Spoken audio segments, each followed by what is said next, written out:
Unti-unti nagsilapitan ang mga district engineers at mga regional directors ng DPWH at mga chiefs of staff na mga mambabatas na nag-aalok ng mga proyektong sinasabi nilang pondo ng mambabatas. Dahil naiipit na ang aming negosyo, lumulubog na kami sa lumalaking utang ng kumpanya at peligro sa buhay ng aming pamilya. Napilitan kaming makisama sa kalakaran kahit labag sa aming kalooban.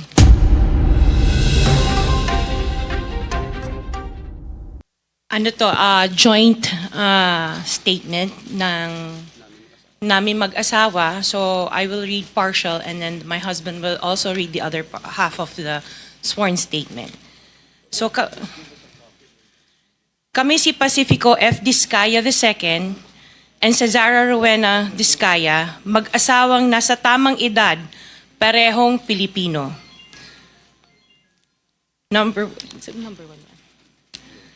Number one, noong 2003, kaming mag-asawa ay tinayun ang kumpanya na pinangalan namin St. Gerard Construction. Ipinarehistro namin ito sa DTI, nakakuha ng contractor's license at nagsimula na lumahok sa mga pribadong construction projects.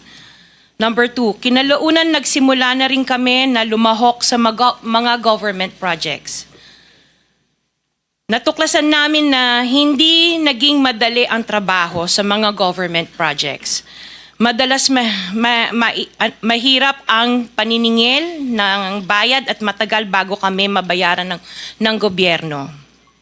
Number 4, hanggang dumating ang pagkakataon, lumapit sa amin ang isang kaibigan na si Voltaire Claveria at inalok kaming magkaroon ng proyekto sa national level gamit ang aming lisensya. Number 5, ipinakilala niya ang sarili niya na nagtatrabaho para sa isang congressman at nangakong kapag nagbigay kami ng pera ay makakakuha kami ng proyekto.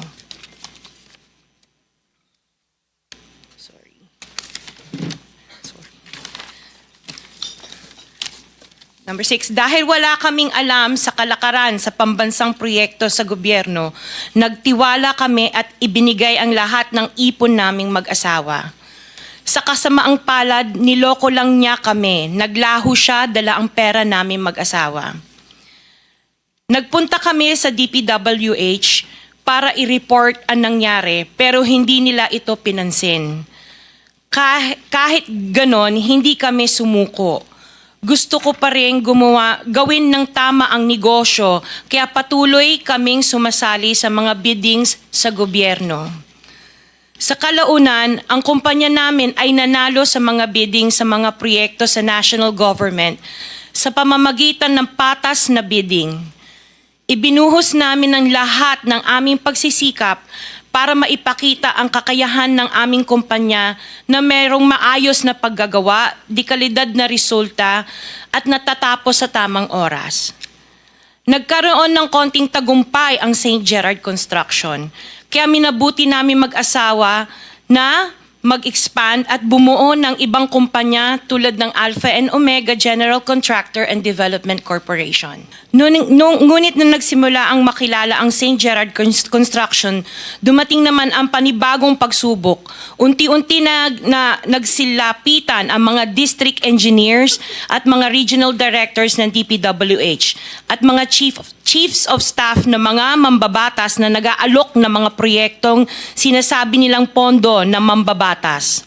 Noong una, sinubukan naming labanan ng mga ito sa pamamagitan ng pagre-report sa DPWH at pagpapadyaryo ng mga tiwaling kawani ng gobyerno, subalit hindi sila natitinag sa mga ito.